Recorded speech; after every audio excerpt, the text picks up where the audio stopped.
વિજ્ઞાનના મહત્વના સાધનો અને તેના ઉપયોગો વિશેનો આ એક ઝડપી સારાંશ છે.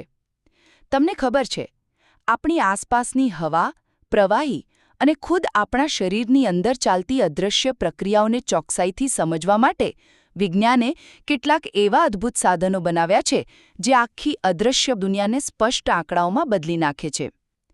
તો પ્રથમ વાત કરીએ વાતાવરણની અદૃશ્ય શક્તિઓની.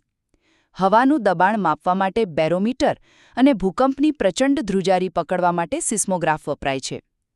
હવે જરા વિચારો કે પવન કે ભૂકંપ જેવી અદૃશ્ય અને ભયાનક શક્તિઓને આ સાધનો કેવી રીતે એકદમ ચોક્કસ આંકડાઓમાં કેદ કરી લે છે. એ ખરેખર કમાલ છે ને? હવે બીજું, આપણે હવામાંથી થોડા નીચે આવીએ અને આપણા રોજિંદા જીવનના પ્રવાહીઓનું માપન જોઈએ.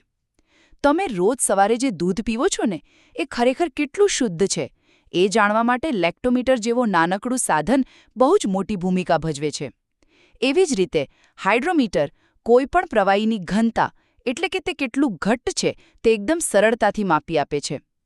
અને અંતે પ્રવાહીથી આગળ વધીને આપણા શરીર અને મશીનોની વાત કરીએ. તમારા ડૉક્ટર જે વાપરે છે તે સ્ફિગ્મોમેનોમીટર.